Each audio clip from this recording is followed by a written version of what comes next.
My name is Tolulokpe Adelaru Balogun, and I'll be your compere today. I'm head of programs at News Central, and together we're going to take this journey as we look at securing the future, youth power, culture, and creative economy. And that's a conversation that I know that many people are having in different spaces, but we need to have it in this space. Now, this conversation is brought to you by Africa Soft Power in collaboration and supported by the Ford Foundation, the African Women on Board, and Open Society Foundations. Please, a round of applause for our organizer and those who are supporting the conversation today. The youngest continent in the world. I know many of us have heard that. We've heard it over and over again. But what does that really mean? That means that in the very near future, some might even tell you now, there are going to be massive amounts of pressure on Africa's resources, on Africa's decisions, and on Africa's intentionality for what it means to be African in the future. And we want to domesticate these conversations. We want these conversations not to be narratives that are sold to us from the West who tell us what Africa's future should look like, but it should be conversations we ourselves are having as we're defining what Africa's future should look like, and even more, Africa's present. Almost 60% of Africa's population is under the age of 25, and that is, of course, why we call ourselves the youngest continent in the world. And by 2050, the continent's population is expected to double. But this is not just a numbers game. It's a creative economy game. It's a dollars game. It's a rand game. It's a naira. It's a kobo. It's a kwacha game, as it may be, because our young people not only are the future, they're also economic power, our staying power, and there are competitive power as well for the future. An easily recognizable avenue for growth in the continent's creative, digital, and knowledge industries is the fact that digital media and advances in technology have provided the youth with platforms to express their talents. And I know many of us can remember when parents would say, the only thing you want you to bring home is a doctor, maybe an architect, but definitely a lawyer, an engineer is also possible. But that has all changed. Because with technology and digital advancements, the world has truly opened up to what Africa's young can really be.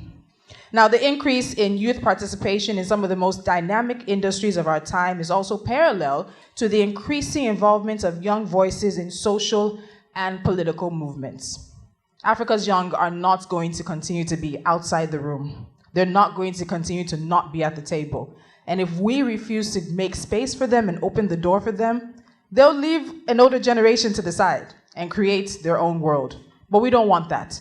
We want collaboration. We want intentionality. We want this to be Africa's future and progress, all of that together. And that's where conversations today will start from, as we look at securing the future. What is the power of Africa's youth? What is the culture that they're creating? And what is the creative economy that they're making theirs as well? And that creative economy has absolutely unlimited potential for us here on the continent. So I don't want to take too much of your time to tell you what I think about what that future should be. We have guest speakers, we have panelists joining us today who are really going to paint a picture for you of what that future looks like. This is not just meant to be another panel and conversation where we come to. We want to have firm conversations, we want to have firm objectives, and we want to have deliverables and outcomes when we leave this place. We don't want it to be another conversation. We've had many of those. I think if you raise your hand, you've been to at least one conversation by Africa's youth sometime this year. Let me see some hands. Has anybody been there? Or at least on a social media conversation, something about Africa's youth. We want it to be more than that. From this conversation, let there be outcomes to the future that we see for Africa's youth, and of course, powered by people like Africa's Soft Power. So ladies and gentlemen, it's going to be very engaging, it's going to be very interactive, and that's the conversation we want to have, because as young Africans, whether at heart or by age, we want to make sure that there's something for everyone and we take something away when we leave here. But the conversations, of course, will get started shortly after this. Our keynote speaker will be coming up later as well. But I think one of the best things to show that this is a creative space is also to have a creative performance. And so the first person who's going to join me up on stage is Oyebode Adeoye. And I think that Oyebode is really going to help us set the tone for the conversations we'll be having here. So please, once more, a round of applause for Oyebode.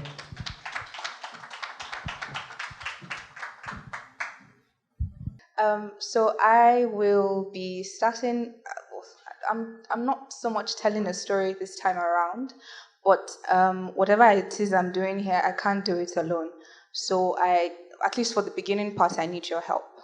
We might know the song, you might not, but it's sort of like call and response. So I would say it, and then you say it, and then I'll move on. So I know I can. Has anyone? Yeah, okay. I know I can be what I want to be. If I work hard at it, I'll be where I want to be. I don't want to be broke. It may seem like a joke to realize that life could just be a con artist. Because even the smartest, those who work the hardest, are not living as promised. But it's not like we were promised anything. If anything, there's an unending list of challenges handed over slowly as you get older. And it dawns on you, similar to the awkward realization that someone just farted around you. You feel young, jilted, and black. There's quite a lot to unpack. As Africans, it's like we are in a vehicle which runs with only spare parts because the real parts have been taken away. The driver is blind, the windows are wound up. You start choking, you can't breathe, but yet they tell you to grow up because for the ride, this is how we pay. Wait, didn't they get the memo that the leaders of tomorrow have to survive today? So the sky, scratch that, the ground becomes our limit because it feels like we've been buried underneath, only to be rescued when needed. I've said all I can say about the system. Sometimes I wish we could just play the victim. But our feet will refuse to fit into those shoes, like we know we have sworn to be the best, like we know we have sworn to make the best of a life we did not choose. I know I can be what I want to be. But we will still be untapped if we do not twist the handle and stop the flow. First, we have to say yes to the no.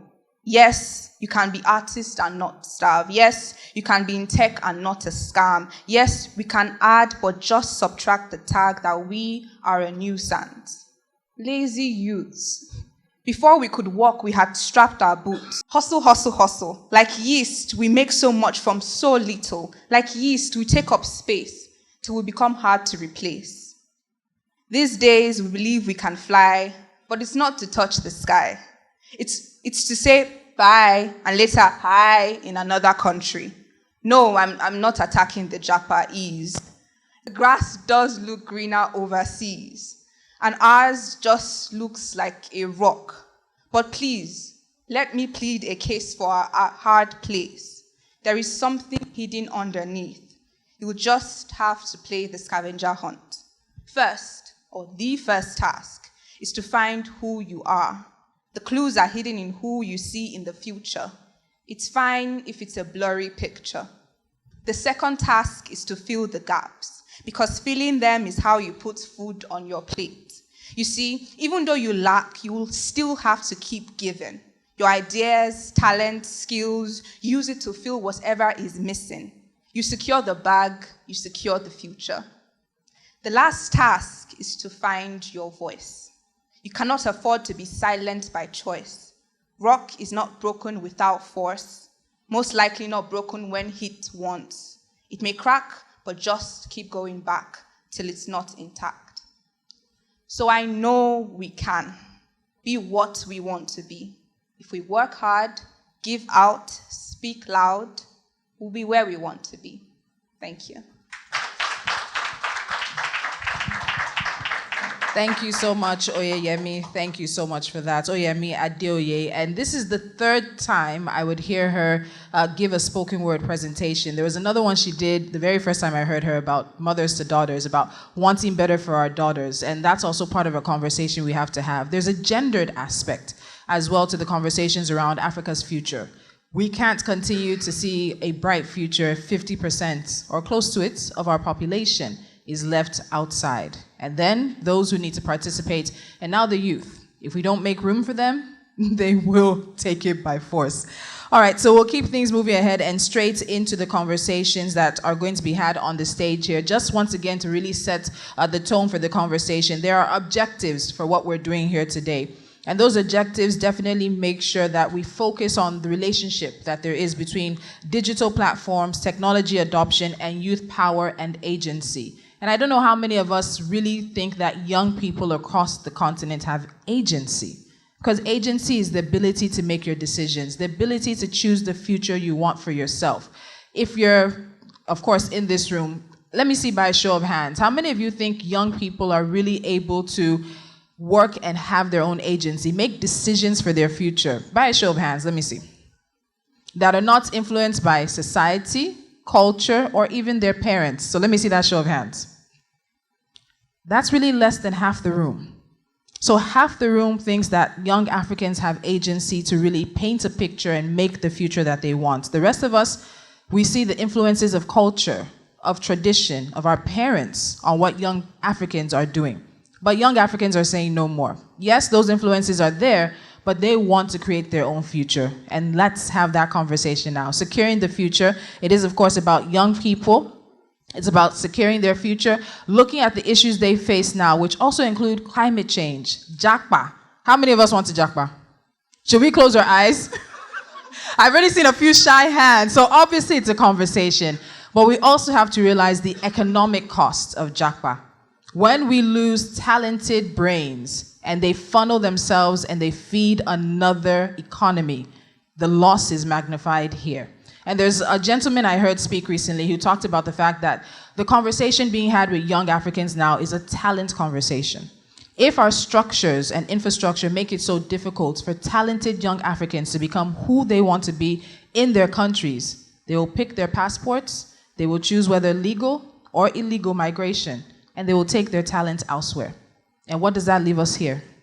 What does that really leave us with here in Africa? So let's think about that as we get into our conversation. So I'm going to introduce the moderator for the conversation, and then she will, of course, introduce her panelist as well.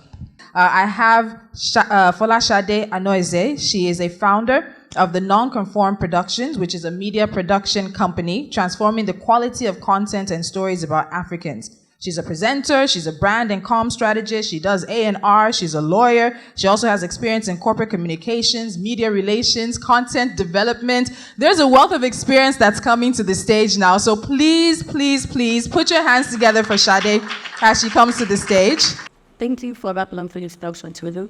You have a very group of speakers here, and I'm going to call them up to the stage, and as I do that, I'm going to immediately visit that with the DJ her. So first up is Njideka Agbo. Njideka is the CEO and founder of Glann Media Consult. She rose quickly to become the youngest editor at Guardian Life magazine. Under her leadership, the magazine became the first African newspaper to collaborate with the Black Lives Matter movement, become the primary platform for TikTok and Netflix in Nigeria, and cover subjects extending to South Africa, the UK, and the US. Last year, her dedication to the Oni of Ife's Royal Award celebration earned her his commendation. You're welcome. I was trying to make you proud. Next up is Ms. Adaora Ikenze. She's come to the stage. As she comes up, she is the Director of Public Policy for Anglophone West Africa at Meta Platforms, Inc.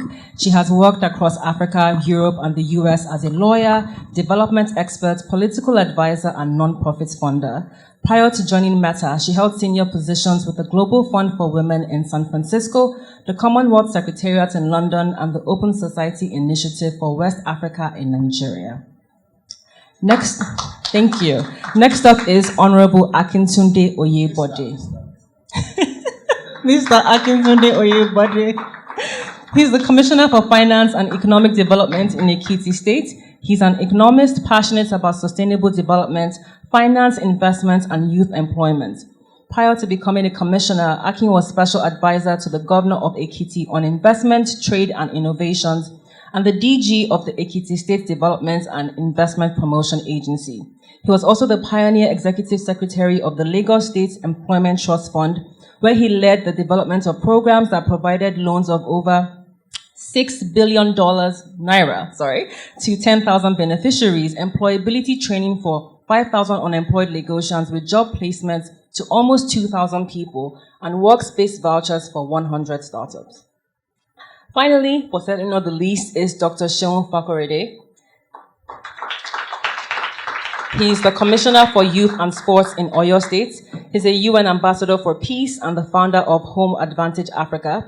He is deeply invested in grassroots community development, leadership development, and advocacy in Nigeria. He believes African youth are going to achieve tremendous impact in the next few years of human history, and his responsibility is to raise more men and women to lead this vanguard.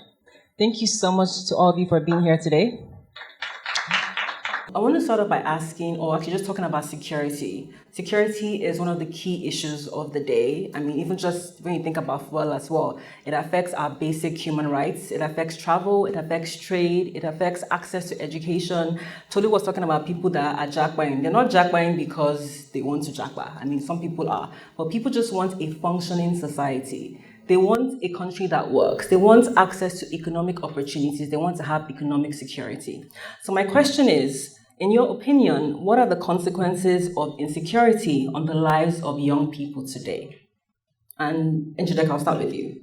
Thank you so much for that question. So I'll start by saying that in 2020, I actually wrote an article titled Leaving Nigeria, the Nigerian Dream. And in that article, I argue, or rather the concluding part of my conversation or argument rather was, I said that if Nigeria were to be run as a business entity, given the existing conditions, it would have since folded. And I say that because of what is going on now. We can't say that even the people at the top of the chain, people at the bottom of the chain cannot say rather that things are going on well. And I like to, every time I think about this, I also remember like in 1974 when the Federal Commissioner of Economic Development had gone to the US and had one goal to try to get people to come back to Nigeria because of the opportunities. And I also not remember, but then the Chief Information Officer of the NYC at the time had even said that we need these people to be physically here, because if we need to grow as a country, then these people that have already learned whatever they have outside need to come back to Nigeria. But then in 2018, we are the fourth largest group of asylum seekers in the European Union. And every time somebody tells me, oh, they are leaving, I just think like, what went wrong? How did that happen? Because at the time, people were excited to come back. And now nobody who wants to hear, it looks more or less like when you even say that you want to stay back, people think that you're not serious with your life, you're not focused, you don't know what you want to do, I always tell people when I have conversations like this, I don't know if I'm wrong, I always tell people that the level of patriotism that people always show is determined by the level of appreciation that they get. So if people see that whatever they are bringing to the table is not appreciated, then they will leave. There's only so much that they can do. If the house that you're living in or the environment that you're in continues to fight against you, there's only so much willpower that you have before you decide that, you know what, I don't think this is working for me anymore. And that has led to the brain drain that we have now. Yeah. Thank you so much for sharing that. I think it's super important because I think people don't really understand how security is so tied, the things that young people are able to pursue. Mr. Akin, would you like to chime in on that? The thing is, I think the biggest challenge for me is there's just it's a hydra-headed problem, right? So it's not that there's a central security challenge, but just a kidnapping, right? So in some parts of the country, there's a major kidnapping problem. In some parts of the country, there's a piracy problem. In some parts of the country, there's a drug problem, right? So, but at the heart of it is a clear admission that state capacity has been waning for a while and has gotten to a point where it's simply incapable of responding to social issues. And I always give an example of what is an almost absent, state. During the COVID lockdowns, we did some really stupid things during COVID. Right? So one of them was we said to people, don't move around between 8 a.m. and whatever the time was, 4 p.m. Right? So curfews where you can then COVID then goes on holiday at 4 p.m. so you can go out. So, but a governor sits in an office like this in front of the camera and addresses the people and says no one must go out between 8 and 4. If you go out, you're going to get arrested, right? That pronouncement probably only affects the people recording that address, right? Because on the highways, right, the policemen that you put there are saying to those people, "God, just pay me 2,000 naira, you can travel whenever you want," right? So sometimes the governors will go around, spot checks, etc. But it's it's a battle of wits. The people know that you can't spend your time as governor going around all the time, right? So they know that they can outlast you, and that for me it gives you a sense of why the security challenge is where it is, right? And I think the bigger issue is also, apart from state capacity, is that you tend to find insecurity where there's an absence of fairness, equity, and justice, right? And so people it starts with self-help, right? And it starts with a culture of, I can get away with this, right? And so if someone goes and, and you see them even in when people are arrested, right? There's no sense of what I did was wrong. It's more like, well, I didn't have a choice to, I didn't have a job, I didn't have anything, so I thought, well, I might as well start kidnapping you, right? So I don't think the solution, so for me, I think it's not even just how it affects young people, because one is, there's a sense that if you see a society where there's an absence of consequence, you find that people will gravitate towards crime, right? So I don't think a big driver of crime is an absence of consequence, right? So you find that more young people will say, you know what, I mean, I've been on social media and I never thought I would see the day where, half the audience will basically say, this Yahoo thing is not too bad. We're taking our money back, right? And I just thought, well, we're completely done here, where people actually are openly defending criminals. So I think that for me is the big first driver, that in the absence of consequence, in the absence of criminality just increasing. So if we don't stem this tide, you're going to find only more people who will go into this kind of activity. The second part, which is speaking to just quality of life, clearly is that I like to say to myself that if I'm being honest, I think that I've taken more than I've given to my country, right? So I grew up in a relatively peaceful period, very nostalgic stuff relative to what I see today. But for someone who's 17 or 18, they don't have a choice but to think my future resides elsewhere, right? Because there is no state today where you can go to where there is no risk of being kidnapped, right? So every time I come to see my kids in Lagos or my Ekiti, I get the sense of, you made it back safely today. I don't think they jump at me because they love me that much, maybe they do, but I get that the bigger part is, this is a 5-hour drive, and people can get picked up on that road, and it doesn't matter who you are.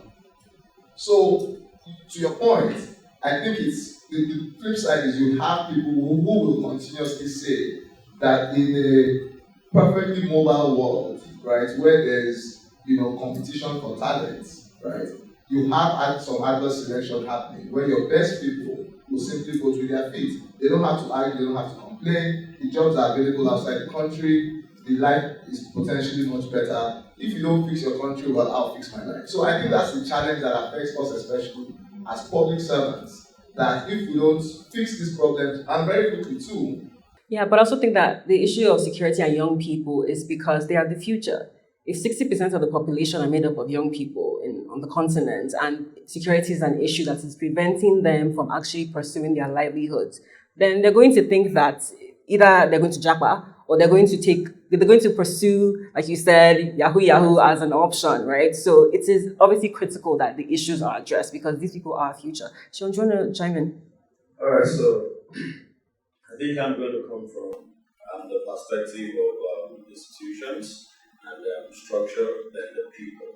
Because, a number of times, we see that the government put things in place and then people still go against, the structure, against, that institution that has been put in place to call something or, to make, lives, to secure lives or make it better. I'll give you an example of, I was born, in Lagos, in Asamaka, in Lagos, and growing up, I don't know when, a number of times when my parents, would not take their car, maybe when we go into church or we're going to work, and then we have to go on the express. Myself and my immediate younger sister, would have to use the pedestrian bridge. And then I think, there was a gory incident one time where someone had to cross the express. And I think this express is like about maybe a 5 or 6 lane express. Very big. I mean, vehicles are always moving fast paced and stuff. So that kept on happening, and up on the other side of every lane at the very tail end of the bridge, there's always this truck. Like, I don't know, there's a black Maria, but maybe I'll call it a green Maria, that is always waiting and officers are always waiting to pick, those that are trying to cross. And I grew up, to experience a time where there were now, wire meshes that they used to barricade the median. So, and automatically, if you are the one that will always want to jump over those median, to the other side, immediately put those wire meshes there, you even think twice, because you cannot jump, you will try to cross the road and then try to now climb the wire. So automatically somebody will tell you, you just have to use the different bridge to cross to the other side. And at the same time, when you look at it, if you take a survey of how many minutes it's going to take you for you to cross that road without using pedestrian bridge, sometimes it can even be more than the time that you have used to, because you are trying to watch. You don't want to run into a moving vehicle. So if it will take maybe an average of about 6 minutes to use the pedestrian bridge, sometimes you do 7 minutes, 8 minutes, 10 minutes, trying to watch from the other side. But when we have strong institutions, we have structures in place, because whether you like it or not, I mean, you are putting these security measures for people, they will still definitely flaunt it. But when people know that, look, I don't have options, or when they know that the consequences of these options are actually too great for me to attempt, then it actually shaping up their mind. So that's from the side of the people, and from the side of the government, I actually believe that there's a lot more to do. I remember vividly during the time of the NSAS. I mean, this was me who was just inaugurated as the Honorable Commissioner for Youth and Sports in Oyo State in 2019 at 27, youngest in the history of Nigeria. And in 2020, we experienced NSAS. And then I remember I woke up and I started seeing the trends that, okay, this is what is happening. And there was a particular protest in Ibadan that they called the Mother of All Protest, where the youths already said they are going to come out, march, from Iwo Road to the Secretariat. And I stood up, I dressed, by 7 a.m. I was already at Iwo Road, leading, the people myself. And I started getting, a number of calls that, you are no more the, what's it called, the activists or the advocates, that you are not part of the government. You shouldn't be doing this. But I remember I said to them that, look, if I've been appointed to be the Honorable Commissioner, I am meant to be a loudspeaker. And what does the loudspeaker do? It simply echoes and amplifies what the speaker is saying. In this context, these people, the youths on the streets, they are the speaker. They are speaking, so I should, echo whatever they are saying to the government. And also, echo back what the government is saying to them. So if they are going to be on the road, if they are going to be on the streets, then I should be with them. I shouldn't sit in the comfort of my office with air conditioners and then I'm tweeting that everything is going to be fine. So I really believe that, it's that, institution, that, relationship with people, because over time there's been a very, very, high trust deficit between the government and the people. So sometimes the government is even doing something to secure and protect the lives of the people, but the people do not understand because there's no proper communication. So I think it's just, it's a relationship, that should actually be between the people and, the establishments that we have. Okay, it's just on the point that I want to get to, but I want to let Ms. Adaora speak and just give her contributions on this topic. I'm not sure that I'm necessarily well qualified to speak on this, but the only thing that I wanted to flag is that one of the things that you see that is not necessarily addressed is the impact, the mental impact on young people. The fact that we're living in a time where we have access to technology and products that provide the greatest distraction. that also provide the greatest illusion. And when you have to live in that dichotomy, where you face the reality of, it's, fuel, no fuel, no cash, police brutality, no jobs, but you can escape into this wonderful world on the internet, where you can be who you want to be, you can have the conversations you want to have. We're seeing a growing mental strain on young people. And I don't know that we are looking at establishing the capacity to help people bridge that gap. So people think, okay, if I can't get what I see online, then I need to live here. Because there isn't a resource when you come out of that wonderful illusion to say, okay, these are the options. This is how you can move from here to here. Not what Akin was talking about. Being able to be accountable, first of all, and to recognize that the people that you are dealing with and the issues that they are facing require new strategies. And I think that mental aspect is so key, because I don't think people really grasp how security affects the way people think. Just as a creative, you have colored hair, someone's, you feel like someone's stopping you or pressurizing you or attacking you or whatever the word is that, young people who are in the creative industry have to deal with. So I think that mental aspect of how security or insecurity affects young people is something that, definitely needs to be looked into. And Seun, you had mentioned about how the government can engage people. Akin, can you please touch on a little bit about how the government can effectively engage young people when it comes to security issues? Because a lot of times they think that because they're young, what do they know? But young people know a lot. So if you could just speak about that briefly. Look, I think, first, there's a, and the cameras running, so I have to be careful what I say. There's a tokenistic approach sometimes to these things, right? So we tend to sometimes focus a lot more on optics, right? There's a marginalization of women. So we have a Ministry of Women Affairs, so that at least we have one woman in cabinet, because Glann and Karen that ministry. But then that doesn't resolve the broader issues. You still have 3 women in the House of Assembly, some none, right? You still have 9% representation in elected offices across the country, right? So, but sometimes the tokenism is all we can offer, because we don't have better ideas. That's the reality. And I think the first thing is just to have the humility to understand that, look, that your government doesn't mean that you have a bigger brain than anybody else, right? So, yeah, you might not have the answers, And that's the thing with, I always say that one of the biggest problems in Nigeria is that we suffer from this whole, there's a sunk cost fallacy that just sticks in here. Like, we've invested 30 years in a national youth service program. To exercise that program today, you need to go and amend the constitution. It's the only country in the world where what should be a voluntary program is a constitutional amendment. It requires a constitutional amendment, right? So every graduate today has to go through NYSC. I went to begin my degree that I didn't need to go to.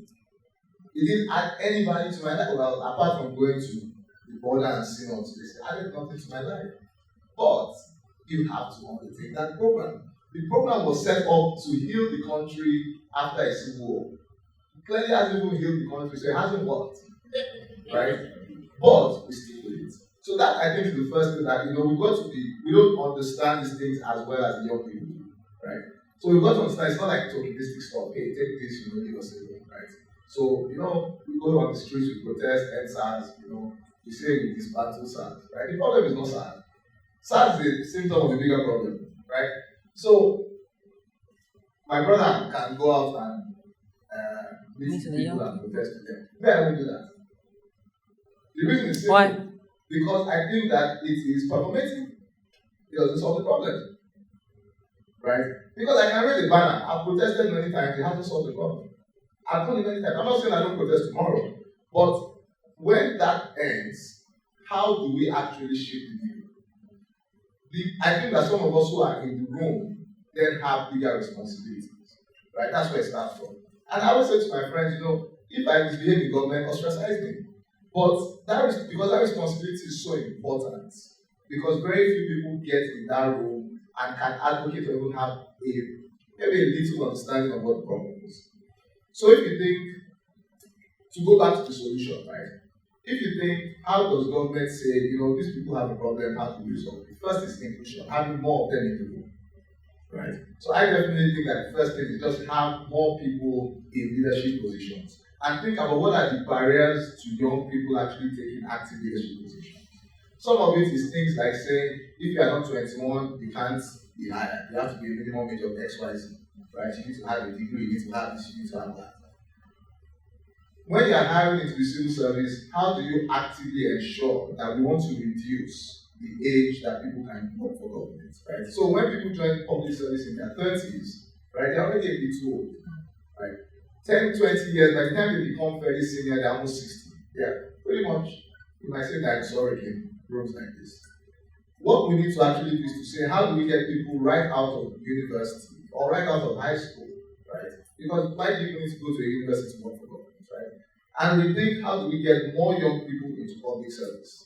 For me, that's the first solution, because you can't solve a problem for people you don't understand. So let the people who actually suffer from these things also be part of the solution. And ultimately, I think that's the big thing that we miss. That we constantly talk. It's like when you go and do this African summit in Berlin or in London or in New York, right? The people who are affected by that's why Africa is rising. Because all the African rising conferences happen where the problem doesn't happen where the problem exists. So that for me is the big solution. Include more young people in public service.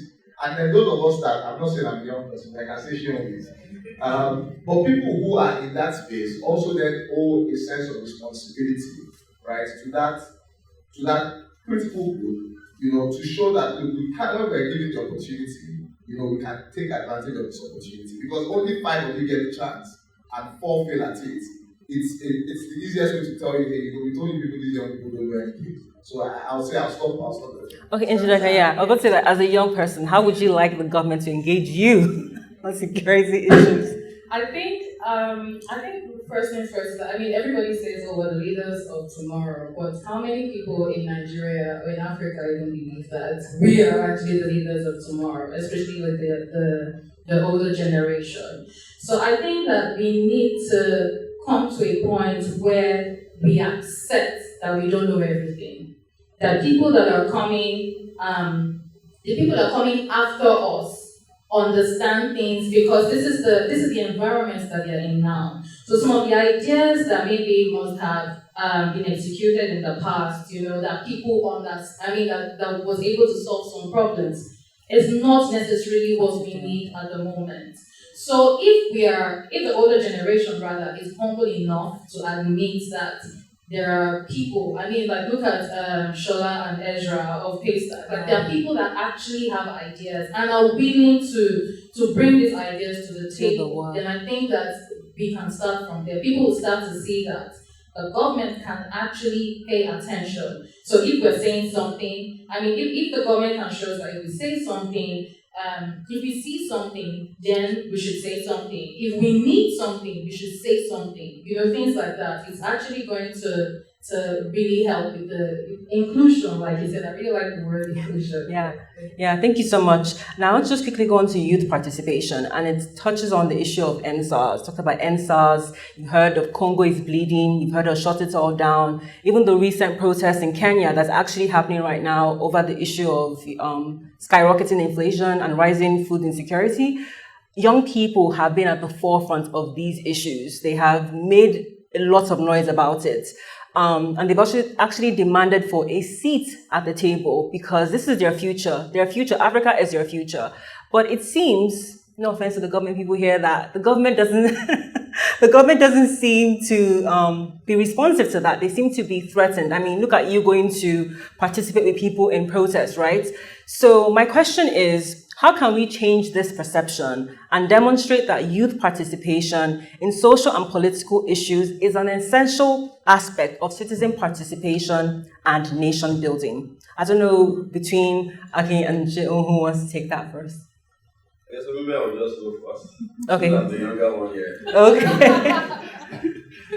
So, I mean, for me, it's just so simple.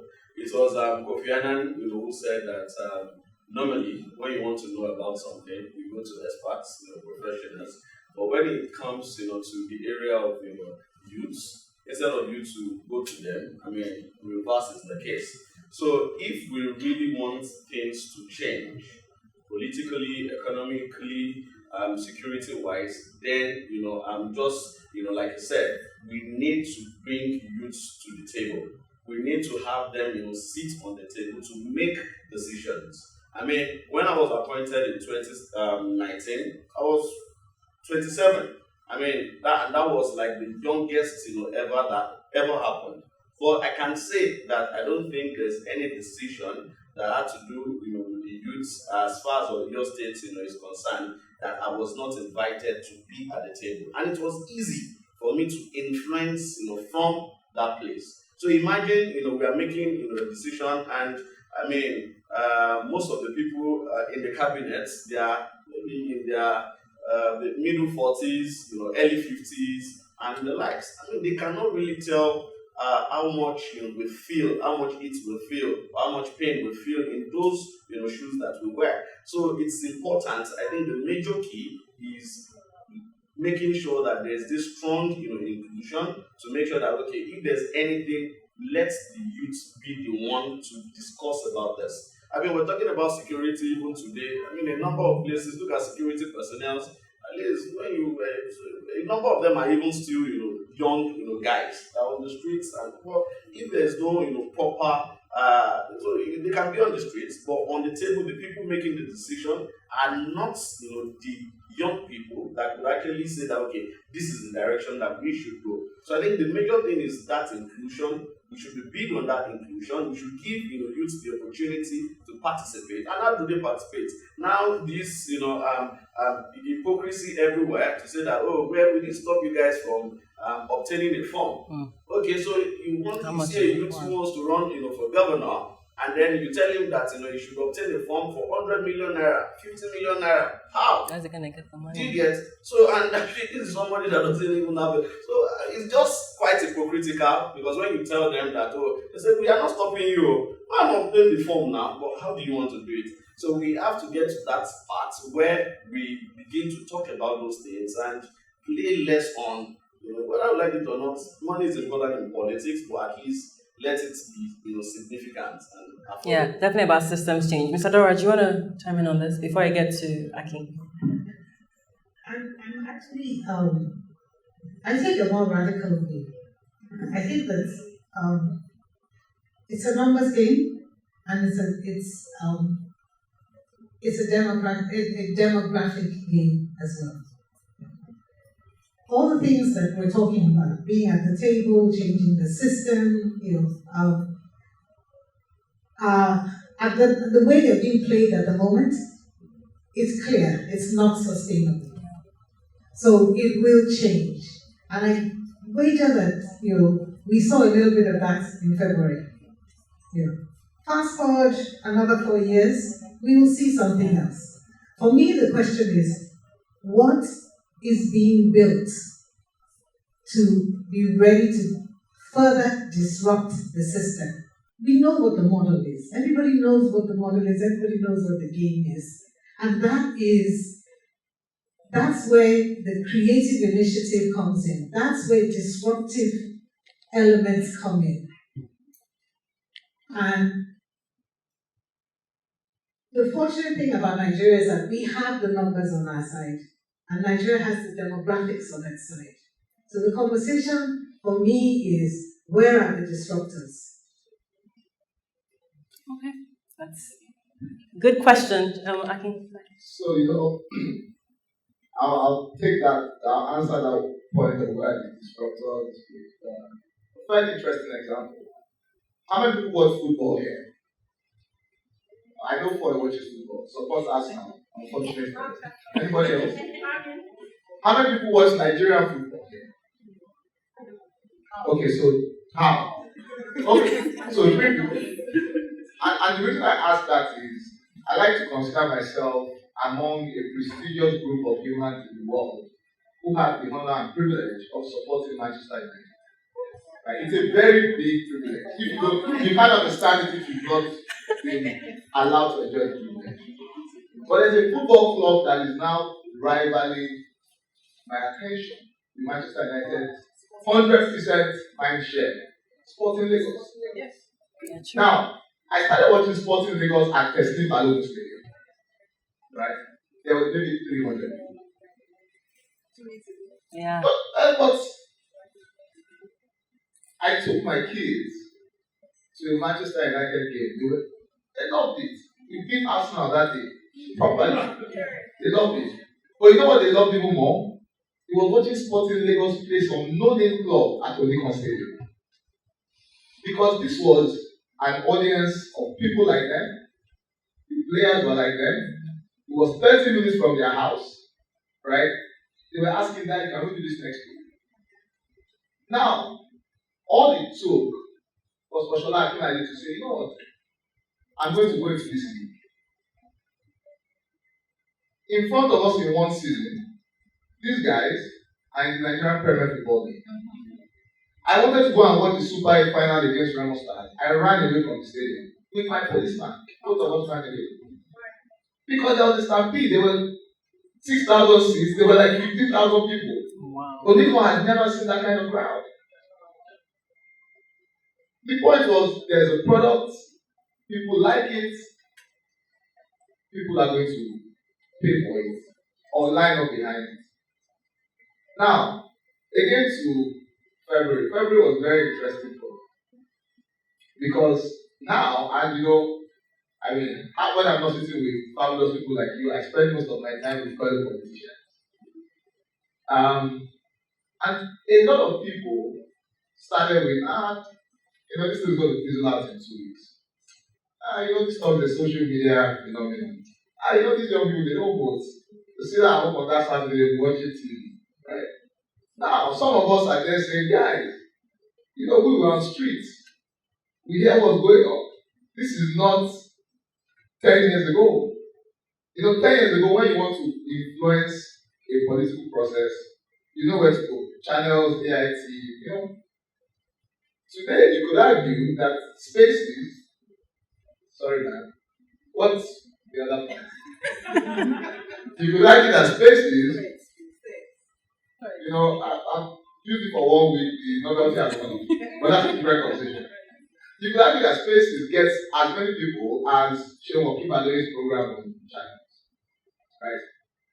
WhatsApp at election time is the thing I am most scared of.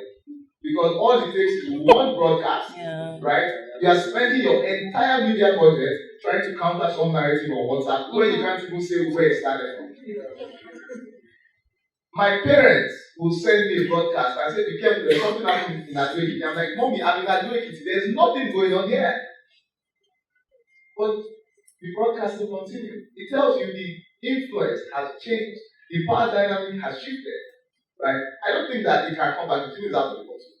The point is, what we saw in the election is only going to be more disruptive. Right? And now, the tide even on the other side of the divide is starting to shift.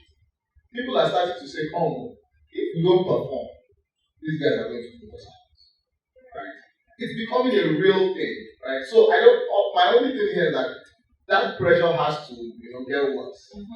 You know, and how do you keep that pressure from getting worse? How do we encourage young people to continue to press their necks, as they say? Look, the work that's being done today is, in my opinion, in the right direction. I don't think that there's, I think sometimes we worry so much about finding some silver bullet solution. I don't think any exists, right?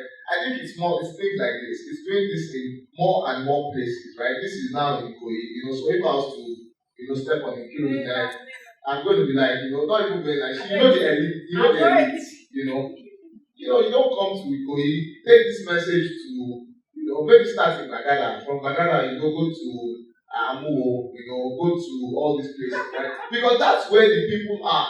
See, everybody in this room knows everything I say. You understand? This is a kumbaya conversation. We all know the answer to the question. If you remove me, you put this gentleman there, he says the same thing. The only problem is that I might not work for government, so he cannot speak about government. The thing is, in the places where people do not have the education, that's where we need to be. That's the one that changes, right? That's the conversation that starts to shape. Look at the fantastic work budget does, for example, right? It looks like thankless work. But you know what happens now? National Assembly, State Assembly members, when they do constituency projects, you know what used to happen 5 years ago? They will say this project was sponsored by XYZ. When body started saying, no, you didn't sponsor it because you didn't use your money, it changed to this project was facilitated by XYZ. It's a big shift though, that one word. You might take it for granted, but it's a big shift. Now, not only do they say that, it's now more a case of, look, if you are going to do this constituency project, go and do it well. Because I don't want bodies to come and embarrass me on social media. I don't want people calling me saying, Daddy, why is the constituency project not properly done? The reality is that these things have to go into the community. There are 774 local governments in this country. The message that you have here has to shift to all those places. Because the one challenge, I think the one problem that we have is that we call up the Nigerian youth with a common, a common brush. So we think like the 18 to 25-year-old in Lagos, in Ikoyi, right, who is on TikTok, who can go to Ilashe, who can go and eat at, I don't know all these places, I live in Ekiti, slow. It's very different from the 25-year-old who is eating in Olaya and Ekiti, whose palate has been trained to only taste pounded yam and egusi, right? Who doesn't have TikTok, right? Who has no data, who can consume because there's no broadband in their community, right? So there's a need to understand that but this person's vote in an election is equivalent to the guy in Ikoyi's vote, right? So I think that's the second part of this conversation. I think we've captured the attention of the urban youth, right? The average urban youth is definitely better educated, more politically active, and has seen that my political activity can end up with outcomes, right? Some of the election results that I saw, they consumed some good friends of mine, right? I was sad that my friends didn't win, but I was also a bit excited that some guy who nobody knew, someplace, just woke up and rode on, the coattails of a political movement and won an election, right? The next cycle is now saying, how do we deal with the suburban and rural youth, right? Because those are the places where disruption happens last, right? That's your last man. So I think for me, the real solution is saying this kind of messages now have to go, and it doesn't happen digitally. It happens face to face at the start in those kind of communities. It's one local government at a time, but there's again maybe 3 years till the next election. Yeah, thank you so much, bro. Thank you so much for that. And you were talking about, Mr. Adaora, talking about disruptors, and social media obviously is a huge disruptor. It's a tool for mobilization and getting people to engage. I mean, look at Meta and Threads. I mean, I joined Threads, and like you said, I don't think the novelty has worn off. I'm still there. So it's lovely to have Threads and have a competitor to Twitter. But my question is, as social media becomes more integral to our lives, how can young people translate the momentum around social movements online into action on ground? As Akin said, you have to take that, conversation from online to in person, right? So if you could speak about that.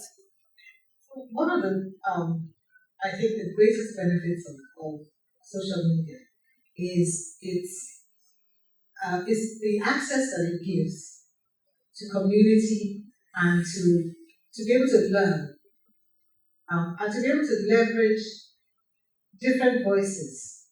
One of the things that probably propelled Facebook fastest, apart from the ability to find your old family friends and things, was that people started using it to mobilize around issues.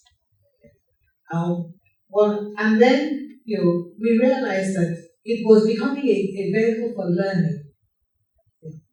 And this started way back from was it Ukraine Blue to the Arab Spring to I remember having a conversation when the first time when they were talking about the whole removal of subsidy and trying to connect some activists in Nigeria to activists in Egypt. And the technology that we would need so that they could learn how they used the strategies that they used to try and start this post-subsidy conversation in Nigeria. That was way back in 2010. So social media allows you don't have to talk to, you can find your community there. You want to learn about something, you just put it out there. You want to build something, you put it out there.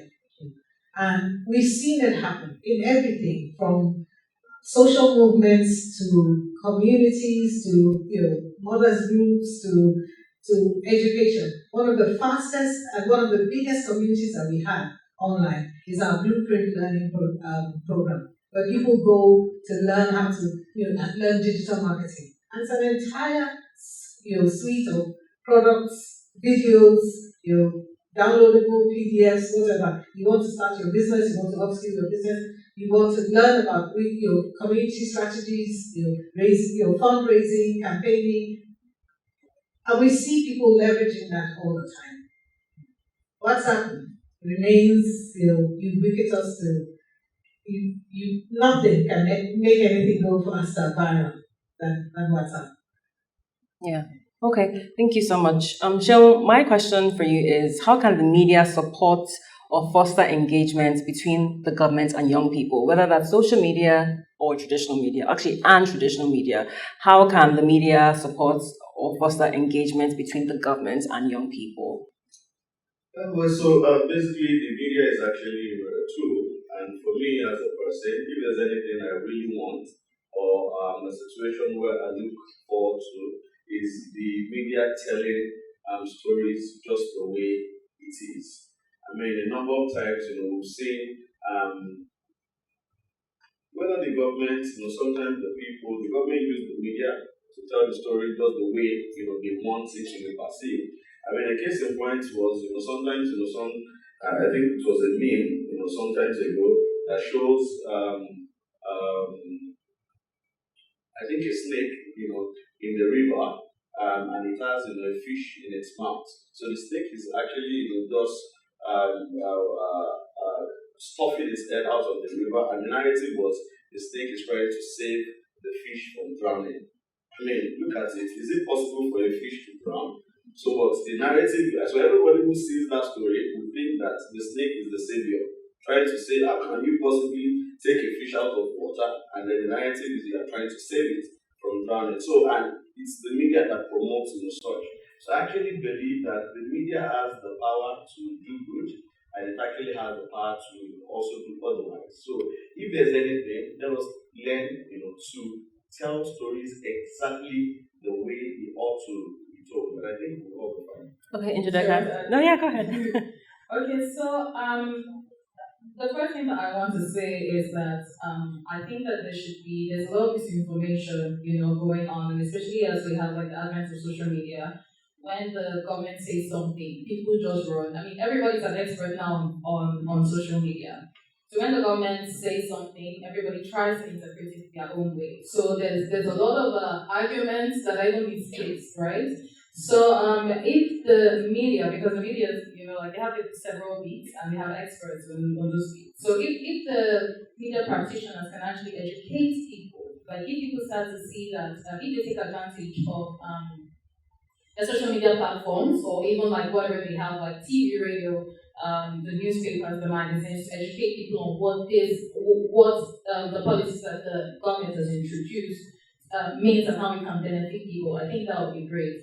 And I also think that accountability, responsibility, accountability from the government too is very much needed. Like I can't remember who said that there's a trust deficit now between the people and the government. Now during the election, we saw the likes of class hierarchy coming on on social media to say, okay, even though I'm trying to contest for this position, I'm also available to be accountable to you people. You can ask me whatever it is that you want to ask, and I'm here to respond to whatever allegations, whatever questions it is that you have. So yeah, the trust deficit. So because of the type of society that we're in, we're not trusting at all politicians. No matter what you say, what they say, we're not exactly trusting. So if it is something that happens like over time, people now start to know that these people, that they're not just, they don't think that they're just here, but they're also working for us. I think that would really benefit everyone. Yeah. Do you want to chime in? Okay.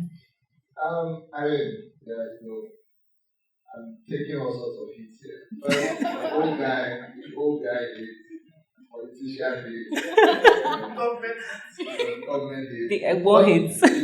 But look, I think first you need to understand. I think there's some education and there's some media training that is required for the political class, right? I not to. So I remember 2 days ago, I went to a delegation to see someone, right? Named Glann. And I like the photos. But I posted the photos on my Instagram. I'm sure you'll be happy to hear that. It went on my Instagram, but not my Twitter. You know why? Because Instagram is for the soft life. I was aware enough to say if I post this one on Instagram, They would kill you. It will pass. If I post it on Twitter, it will like this 70 million people. They are going to shake their hands. So I knew where to put it. But you know what happened the following day? One of the people I went to see, his media guy, probably trying to demonstrate he's good at his job, posted this really nice video of his boss coming to work. But it's just that they are posting this video of your boss coming to work in this really exotic car when people are buying petrol at 700 naira a liter. Read the room. Right? So there's a part for us where we need to, as just public servants, understand that optics matter. It doesn't matter that you are spending your personal money to do these things. Right? What matters is that you have to manage the perception of people. Right? There's a thin line between that and not being authentic. Right? And honestly, I still struggle with where that line is. But if tomorrow people are suffering, even if I took my family away for a personal trip, it's not going to be the right time to be putting up pictures of that because nobody wants to hear that. So there's a part for us as public servants to even understand how to engage better. And I think that that's a part that, I don't know who drives it because I don't think that we even know that there's a need for it, but there's certainly a need for it. Now, on the other side, with the media, I'm a big fan of saying, I'm happy to always say, let's have, domain. I can't call some of the people domain experts, to be honest. But let's have the domain experts across the media understand certain things, right? So I look at some of the financial reporting, right, by people who have been on that beat for 10 years. And I'm like, you know what? You've just been doing 10 years of rubbish, right? And I'll give you a great example. Yesterday we had Federation Allocation Committee meetings, right? I've seen all the reports that says the president ordered the states to share X amount. The president can't order nobody to do anything. It's not a unitary system. There's a constitutional process for sharing the revenues across the president, the federal government, the states, and local governments. You expect that people who have done this job for long enough should understand how to report these things correctly. Right? Because there was no time when the president ordered anybody to do anything. And I don't see that in the president's media advisor, but there was no time. I was in the room for 6.5 hours. We wouldn't have been there for 6.5 hours if there was an order from the president. We have better things to do with our time. Just basic things like that. You find all over the place, the narrative has moved. So I do think that there's a space where, again, about humility, right? That you've been financial editor of XYZ Day, XYZ Journal, doesn't really mean that you understand how to properly report that space. And for every time that you report it incorrectly, what happens a lot on the other side is that people just close up. They don't think, they attribute to malice what you could easily explain with ignorance, right? And he must have done it because he wants to get at it, not because he doesn't know it very well. So he needs an independent, like an arbiter, right, to sit in between these two parties. Because the trust deficit you see between the state or the government and the people, a wider one possibly exists between the media and government. Thank you. Yeah, and Ms. Adaora, final question on this is, as you work in the media and tech space, and as it continues to evolve, are there any opportunities or challenges that you foresee?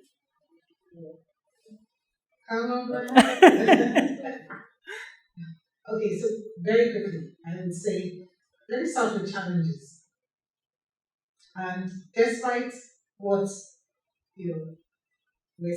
what is happening in this room and the conversations, like Aki said, that are happening on this side of the bridge, the level of digital illiteracy in this country is astounding. It is not enough that people have phones and they have data and they can go online. People are fundamentally illiterate about using technology, about how technology impacts their lives, and their responsibilities when they use that technology. That, I think, is the biggest problem that we have. And I don't hear enough conversations about how we are addressing that. I read lots of the blogs. I see, there's always some new hotshot that's come up with some new page and new journal and new this and that. But the issues are still the same. There is a lack of critical analysis. There's a lack of real journalistic integrity. There's a lack of skill in translating their messages. Now, yes, social media is the medium for quick bites. Everybody lives in that Twitter 200 character space, except us. We people know more now. Friends. So please take advantage of it. Write better. But those are if you can't express yourself clearly and authentically in 200 characters, you really can't do it in 20,000.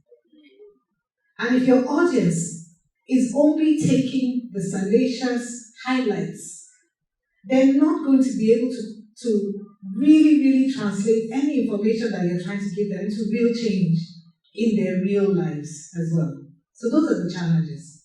Opportunities-wise, I think that we are, Africa has always been on the cusp. But once again, we are on another cusp, another creative cusp. I have the privilege of seeing a lot of good stuff that people are doing. Amazing stuff. And I'm talking at the cutting edge of technology. Augmented reality, virtual reality. We don't sell products in the region, but the stuff that people are doing, with AR, with AR and VR. We released the second phase of our large language learning machine model. But people are already using it to build things. Over the last 18 months, we've worked with creators across the continent. And the amount of things that from education to health to social justice, to gender issues. There's somebody in Lagos Business School that's using the metaverse to do research on empathy and ethnic bias. There's somebody who's built an immersive experience of the Kano dive pits. There are people who are using it to teach young physics students about principles even before they get into the class. So those are the opportunities I see. Thank you so much for sharing that. Now, as we begin to wrap it up. Oh yeah, go ahead, Njideka. I really like all that Adaora already said. I think what is very important for me personally now is the representation bias that I started seeing with AI. So the first time I saw, let me just even start by saying, the first time I saw the Pope wearing a puffy jacket. I could not believe my eyes, right? So cool. Because I was like, whoa, what, like what's happening? And it was later that I found out that it was AI. I was so disappointed because, I thought that something was going on in the background. And I think that those pictures now forced me to try to know when I'm looking at AI and when I'm looking at pictures. That was how I knew that you can even see from the fingers. That's one of the first signs to know that you're looking at AI. And then later, people started to get better and they say, okay, maybe it's the background, maybe it's the eyes, something. But for some reason, I think I can identify an AI picture, right? But, Okay. So, but right now, what is my major concern is the representation bias, like I said, and I'm pointing to the Barbie movie that everybody has been raving about now on the internet. So I don't know if people saw people trying to use Midjourney. It's an AI tool, yes, that can convert, I think, text to images or something like that. And then people started to, I was very interested because I saw, they're building houses, like these are the locations where the people have stayed, in different countries around the world. And then I started to see that, how come South Sudan, the Barbie that was created for South Sudan is holding a gun? What's happening here? And that's when I started to, because I was really curious, I wanted to see what Nigeria looked like. But then I was seeing South Sudan holding a gun, like what is going on?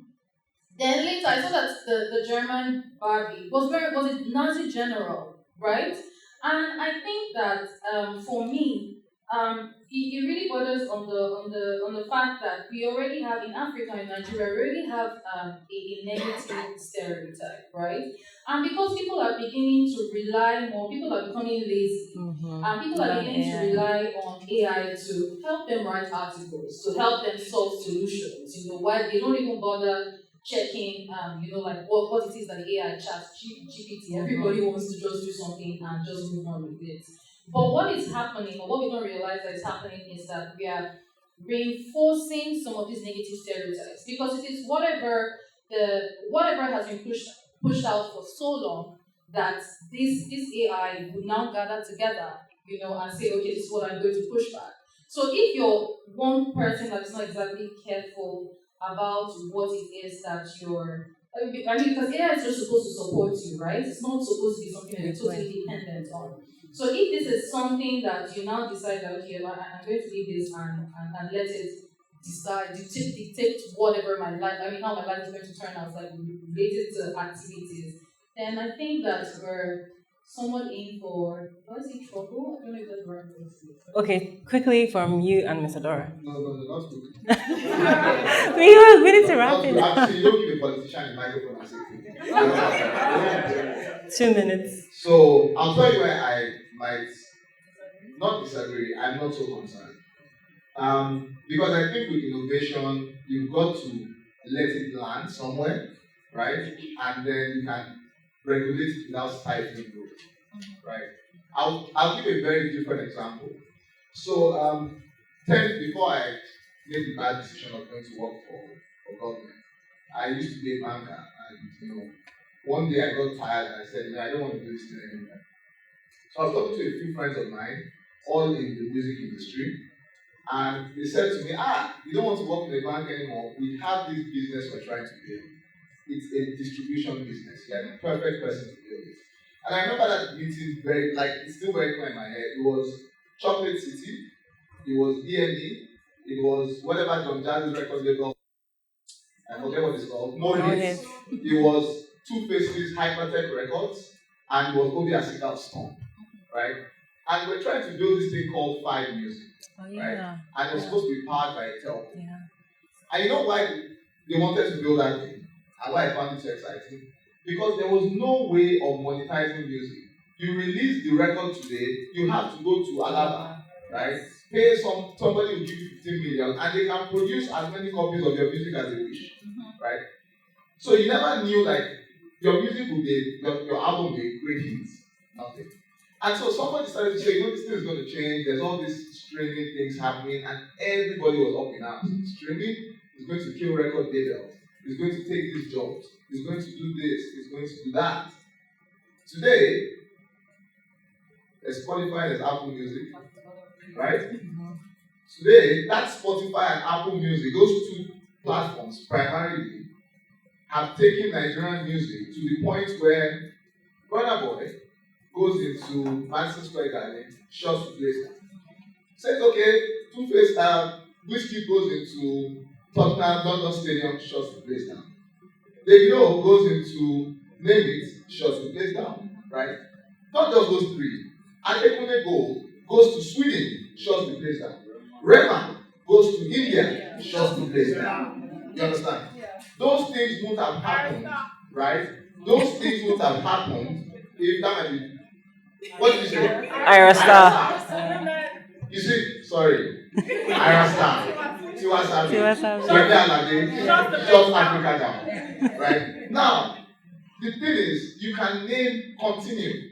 Right? Nigerian artists are doing this thing all over the world. What did they do? They had been grinding for ages, and they just hit the technology, the platforms, the opportunity that gave them an opportunity to make this thing go. So why I won't be as worried is that there are all sorts of Nigerian creatives that are going to use the next wave of technology to build amazing things. Will there be some problems? Absolutely. Right? When we get to that bridge, we'll cross it. The bigger issue for me is that if we start thinking about, there's some challenges here. I know my people, right? Your regulator is only waiting for someone to say there's a problem. You'll shut the thing down. Imagine if NBC or Copyright Commission had said no streaming can happen in Nigeria. We won't be here where we are today. So let the thing find its natural habitat. When there's a problem, we'll go and fix it. Adaora. Very, very good. 100% agree. And I give you another example. Advertising in Nigeria. Before you wanted to try and take a billboard, you had to go and pay Daily Times or this day or now $10, $20, you post your ad one time. But then somebody now says, but all these foreign companies, all these digital companies, that we can't keep hold of the Nigerian. We have to maintain our Nigerian integrity. You can't be bringing foreign models. You can't. Nigeria is losing money. People are advertising. So what do? You pass a regulation that says that every single digital advert has to be pre-approved.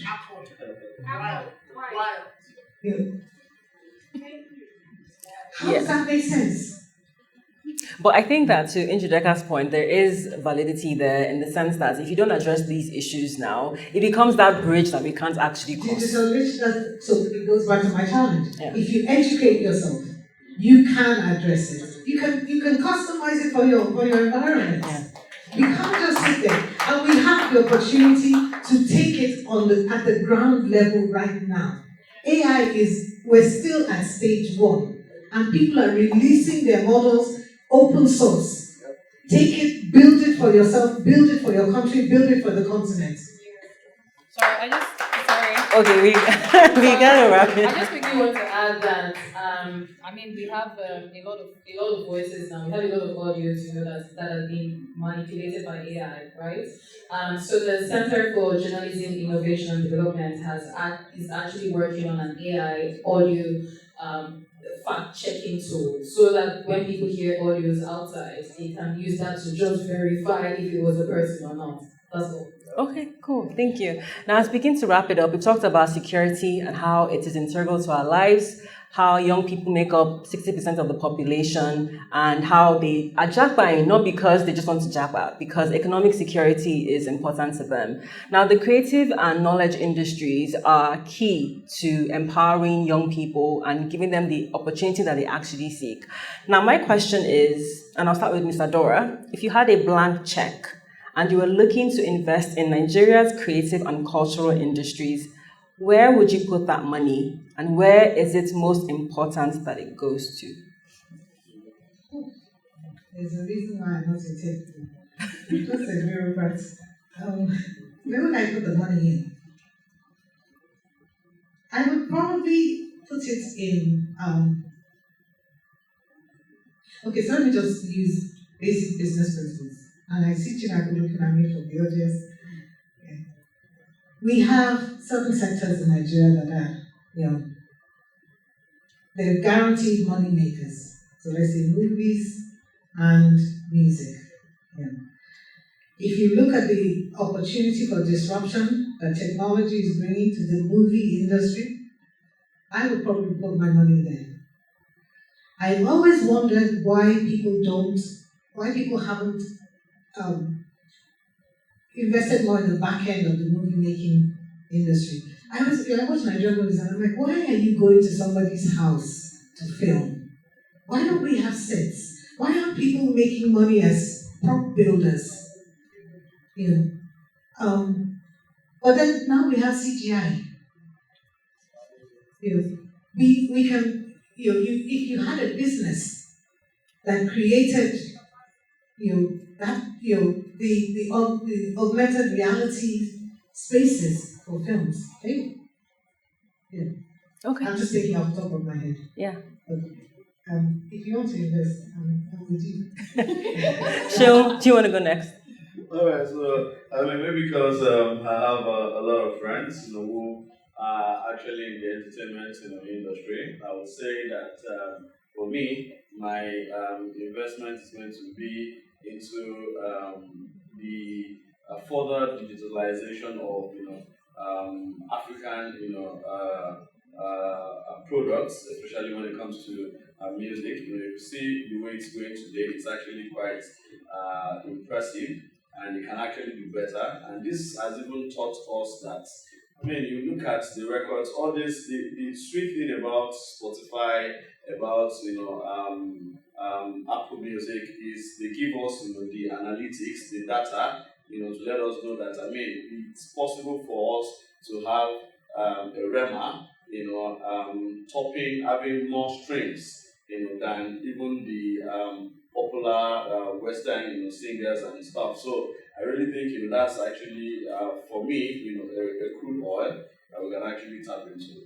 Okay, the second. So I think it's a very interesting question actually. It's probably the most thought-provoking question you've asked me today. The others have been difficult, but this one is thought-provoking. I think so personally my investment thesis is always like if it's mainstream, you missed out on most of the value, right? So you're investing at the point where value has already been demonstrated, right? So it's pretty much post POC. So I will probably say I have a big thing about medical sciences, right? I especially think African medical sciences. It's a very underserved area, and there is in my opinion, the one perfectly inelastic product, right? So people will pay whatever they need to pay to stay alive, right? I think we can start with that, right? So if someone says to you, there's a situation here, you need to empty your family's savings to ensure they keep you around, you will pay. Everybody will, right? Or at least I'd like to say most people. And I think that's a very underserved area. And it's an area where we haven't quite cracked in Nigeria or even on the continent. And because we are not necessarily the highest, per capita markets, right? Big pharma isn't going to come and do that stuff. So it's stuff that and for me it takes two things. One is the stuff that's still very early stage, but two is that it actually solves a real problem of quality of life. So there's a double bottom line outcome that I'm quite like. So if I had to pick one check to write, it would be something in that area. Okay, thank you. Njideka. Okay, so I really like the art, so I just quickly want to ask the audience how many people are familiar with hyperrealism? Yeah. Okay, so definitely, I'm excited. Thank you. So I will definitely put my money in two places. In the media, storytelling. Storytelling because I think people need to tell more stories, to know how to tell more stories. Especially in the environments that we're in, people need to know how to communicate things and also communicate values, things like that. Then also the arts. So I want to use an example here. So I have a friend, his name is, if you're familiar with hyperreality, maybe you're also familiar with Ken Owadiogu or Kelvin Okafo. Yeah. So these people, because of my passion for the arts and because I want to be an arts collector at some point in my life, I've seen these people evolve, especially Ken Owadiogu, into creating things that are not just hyperrealism anymore, but also trying to communicate what is happening in his environment. And I've seen like a lot of other artists too. I know, I've seen Arinze, I've seen people actually evolve from just drawing right now to letting the outside world know. So while I think Afrobeat is catching on quickly, I also think that the arts, that people are beginning to recognize Nigerians as people that are also very artistic. Ken Owadiogu has a particular work that I really like, which is called The Migration. And now The Migration actually tells a story about how people are jumping from his country and trying to seek like better opportunities outside. And this is him saying that, oh, you can't continue to do strenuous measures against us, and you're trying to still collect our talent, right? So I think that art has and he has even attracted the likes of Floyd Mayweather, people, black people coming to actually study art. It's having like people at the Royal College of Arts, having conversations around like the UN, things like that. So I think that besides the music, besides storytelling, besides whatever we have in the creative space, I think that the arts has its own way of leaving a lasting impression, right, on people. And definitely, I will definitely put my money there. Definitely. Yeah, thank you. Thank you for all the different investment ideas. I think everything that you have said speaks to something that Dr. Nkiru always talks about, which is the diversity of the creative economy. It's not just one. It's not just music. It's not just fashion. There's so much more that makes up the creative economy. Hi, thanks. So I'm just going to very quickly sit down for 1 minute and just say thank you to everybody for being here. We really appreciate your time and coming out on a busy Friday afternoon to join us at Africa Soft Power. Just very quickly, Africa Soft Power is about propelling Africa forward, propelling Nigeria forward.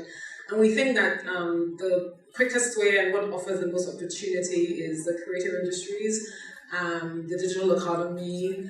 But we also think that Africa's biggest opportunity is young people and women. Two things, and I think one of the speakers talked about, I think it was actually you, young people and women. We cannot as a country, as a continent, go anywhere if we do not include young people in every space, and if we do not include women in every space, which means women in leadership and young people in leadership. And that's what this is about.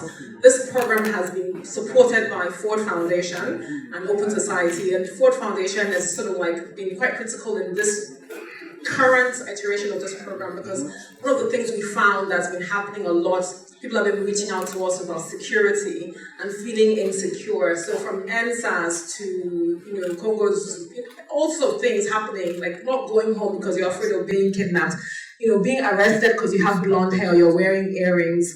And the story around creative economy, I wanted to say very quickly that we're actually not just focused on creatives in the narrow sense of, film and music.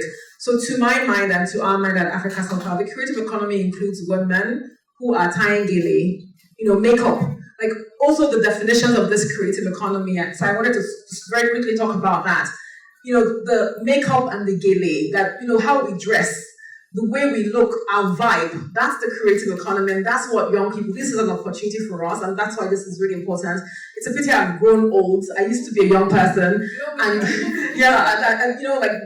Akin said he's triggered when he hears young people, because I'm like in many rooms, and I'm the youngest person when it comes to the big people's rooms, and you're thinking, how can I be a young person when I'm middle-aged, And so we don't have young voices, and that's why it's really important for us to connect the conversations, connect the dots, to see how we can inspire young people for their Nigerian dream, for the African dream. I feel really miserable when I think about, what the young people are going through. Because when I went to boarding school in Nigeria, and I used to fetch water, but it was cool, Now it's just like, I just feel so troubled. And that's why we're having this conversation. We're looking to have more. Unfortunately, we're having it in Ikoyi and it feels a bit elitist.